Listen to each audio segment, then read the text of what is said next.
For over the past month now, I have been releasing almost daily now a popular arcades game that received many home conversions that either were lucky enough to have an awesome version of, or very unfortunate to have the worst version of.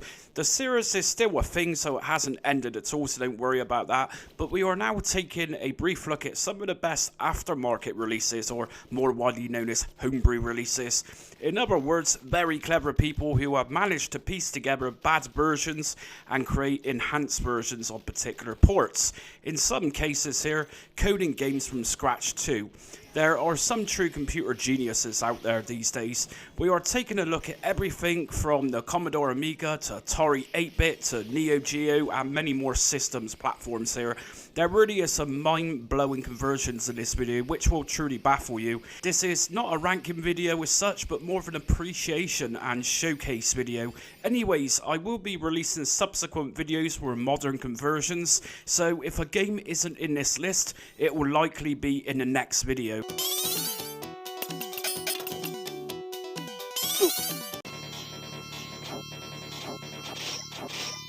Let's face it, Rastan had some fairly terrible home conversions originally. Sometimes we find it odd how some platforms never got a release of a certain game, but most others did. Rastan was one of those games for the Amiga. Thankfully, Basement Ape has been working on a stock Amiga 500 release with just half a meg of RAM upgrades required.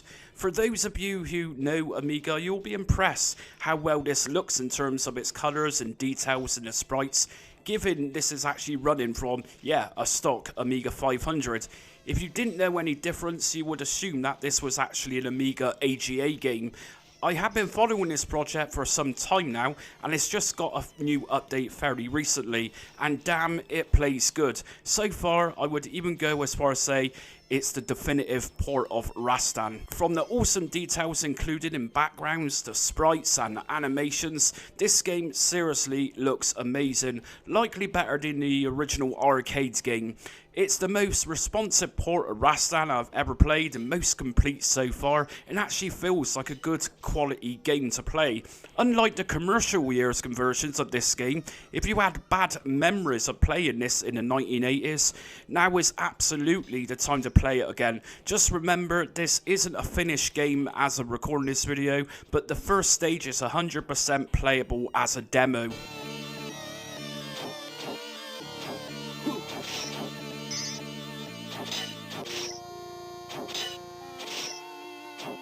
Welcome to the fantasy zone. Get ready.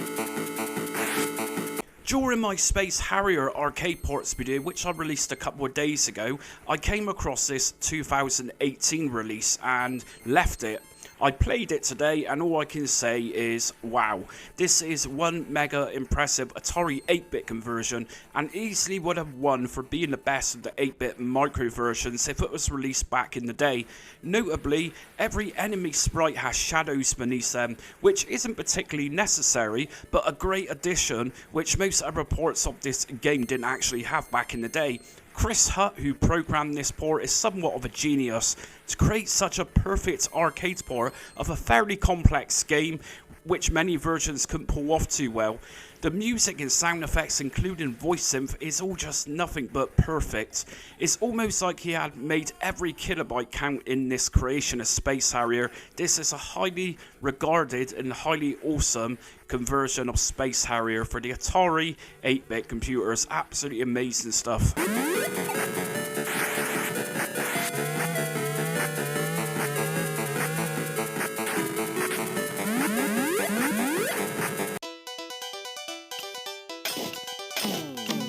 Literally released under 24 hours of actually recording for this video, the Neo Geo got an arcade perfect conversion of Shinobi. For those of you who know the arcades game, you will see that this is near perfection, if not 101% perfection.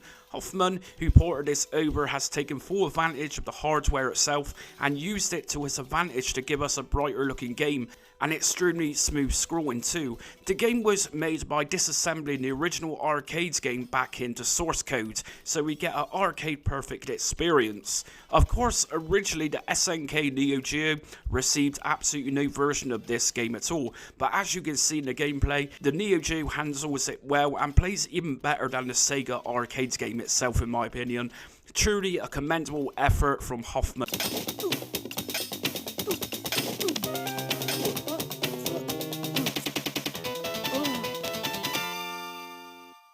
Mission.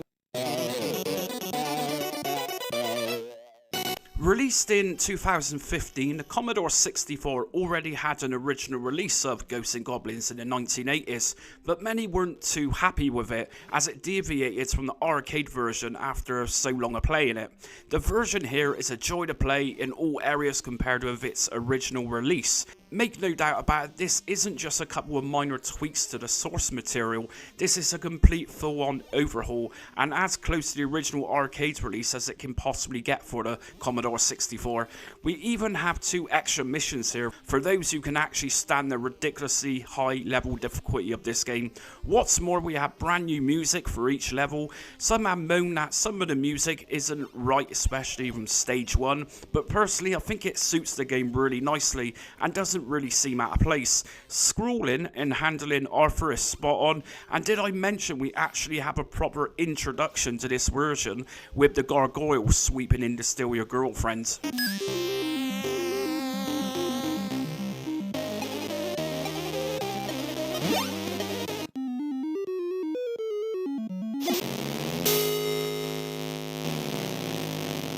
The original release of R-Type for the Amstrad CPC was fairly bad when I reviewed it in my R-Type ports video. It was based on the ZX Spectrum conversion and was just plain terrible in many ways. This unofficial conversion was coded for Amstrads with 128k of RAM. The conversion released back in 2012, and for that extra bit of RAM which is required to run this game, it truly is worth it. Now, all of these years on, Amstrad users can now play a decent version of the arcade's all-time best size scroll and shoot 'em ups. So what makes this superior? Well, pretty much everything from an awesome cinematic introduction, enhanced visuals, complete soundtrack. This version even contains a hidden stage. This unofficial conversion is an absolutely solid port, as you can see in the gameplay. It's very nice to control, and sprite collision is spot on here too. Truly a commendable effort, which would have likely been one of the best 8-bit ports if this released back in the day, rather than the trashy version that we actually received at the time.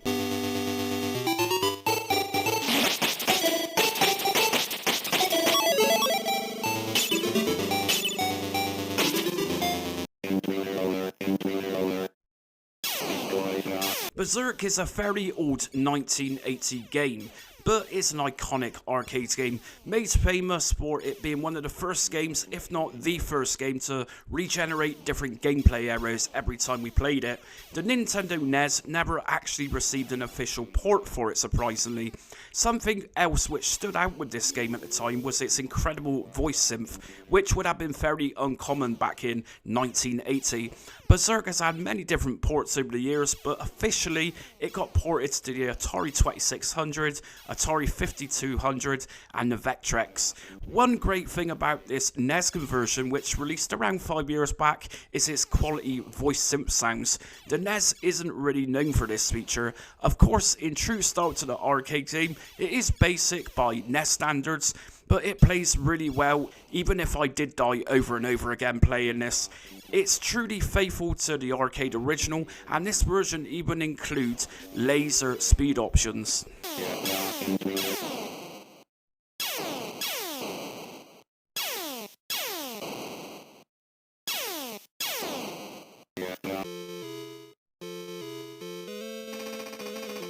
Green Beret, or more widely known as Russian Attack, had a ridiculous amount of home conversions in the 1980s, mainly for home computers rather than consoles.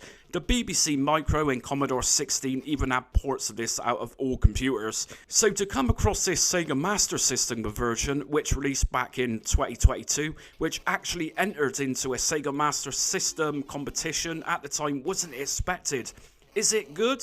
Well, let's just say out of all the versions of this game which released officially in the 1980s, this conversion pretty much tops most of them. It's very nice to control, and the hit collision detection is just as brutal as the arcade original.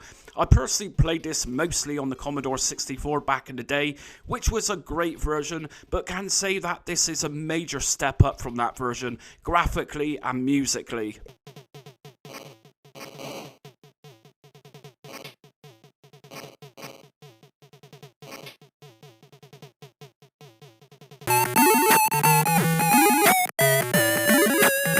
An unexpected conversion of sheer wizardry. I mean, seriously, Turbo Outrun on a mere Commodore Plus 4 is certainly a platform that I never expected to get many arcade conversions on back in the day or in recent years.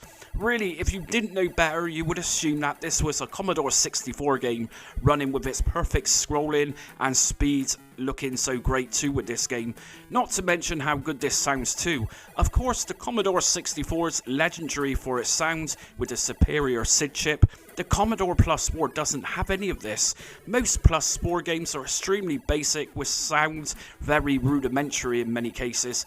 Like I say, this conversion was released in early 2024, which I actually covered at the time, and was just as impressed a year on playing this today as I was back then. It's an absolute incredible achievement for the Commodore Plus 4 community, and I totally recommend this one.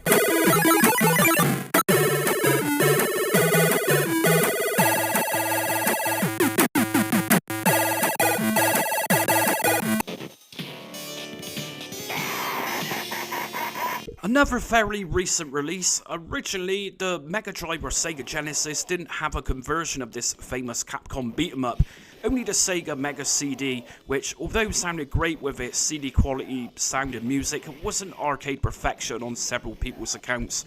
The Mega Drive release, titled actually as Final Fight MD, is a damn good 16-bit console conversion. The genius behind this is that the team of developers have worked on this conversion from scratch. They have used no source codes from any other version, but literally built it from the ground up. I would also remind you that this is a constant work in progress, but judging from what I played, the visuals and a more faithful version of the arcade's music and sound effects, once this is finalised, it will be no doubt a perfect port, which is still strange to date why the Sega Mega Drive didn't actually get a port to begin with. Maybe it was Sega hoping to gain more Sega Mega CD sales by only putting this game on that system. The game as it stands does suffer from a few frame drops, but like I say, a work in progress, and still this is a 16-bit console converting a CPS 1 title, so still this is an impressive and very responsive game.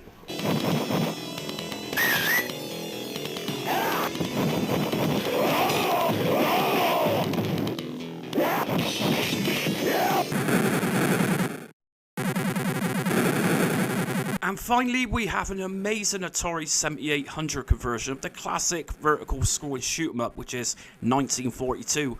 Arguably one of the best, if not the best, 8-bit conversions of the game itself here. This one released a couple years back and surprised a small community of Atari 7800 fans with how impressive this game actually played and looked. No sprite flickering, extremely nice implemented sound effects. For those of you who want to play this on physical hardware, you will need a Dragonfly to do this. Going back to flickering, this port has a ridiculous amount of enemy planes on screen all at once, and this work of art handles it all so well. It scrolls really nicely with no frame drops at all from what I played. The game itself was released on multiple platforms back in the day, but never had an Atari 7800 release. The more I play Atari 7800, the more I think of this as a totally underrated system that got overshadowed by the Nintendo Entertainment System at the time. No doubt about it, this is one capable machine.